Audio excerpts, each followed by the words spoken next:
Thank you. Tonight I rise to mark the 60th anniversary of one of the most significant actions in Australia's military history, the Battle of Long Tan. On the 18th of August 1966, in a rubber plantation in Phuoc Toi Province in South Vietnam, the men of D Company, 6th Battalion Royal Australian Regiment faced an enemy force far larger than their own. For more than 3 hours in torrential monsoonal rain, they held their ground against repeated attacks by Viet Cong forces estimated at around 2,000. Pinned down under intense fire and at risk of being overrun, their survival depended on a discipline, training, mateship and courage, and on those supporting them.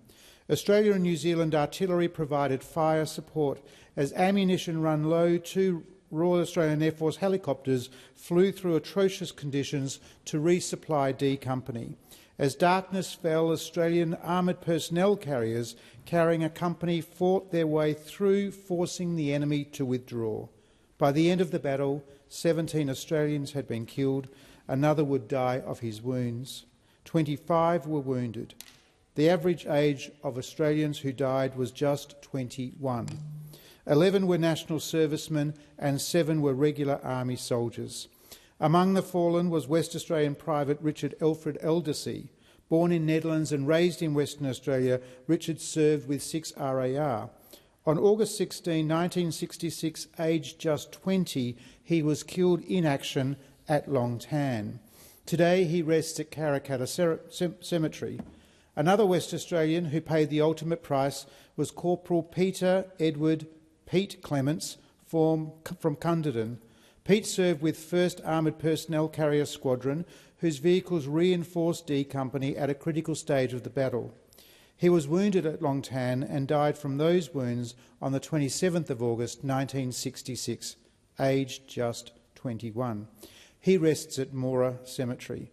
The stories of Richard Aldersey and Pete Clements remind us that Long Tan is not a distant episode in a history book. Its story belongs in places like Western Australia as much as it does anywhere across our nation. 61 West Australians ultimately lost their lives during the Vietnam War. Behind every name was a family, a community and a future that would never be realised. Long Tan also reminds us of the broader experience of Australia's Vietnam veterans. Between 1962 and 1973, some 60,000 Australians served in Vietnam, including around 15,000 national servicemen. They served during one of the most divisive periods in modern Australian history. Whatever views Australians held about the war, then or now, those who served did so on behalf of their country. Too many returned home to a nation that failed to distinguish between opposition to the war and respect for those who sent to fight it. Many veterans encountered indifference, ingratitude and at times outright hostility. It was a dark chapter in our treatment of those who served their country and one we must never repeat. That is why the 18th of August carries significance beyond the battlefield.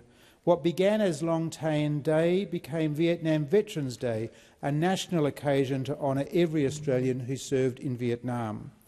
The legacy of Long Tan is not about glorifying war. It is about remembering what Australians did when faced with circumstances few of us can imagine.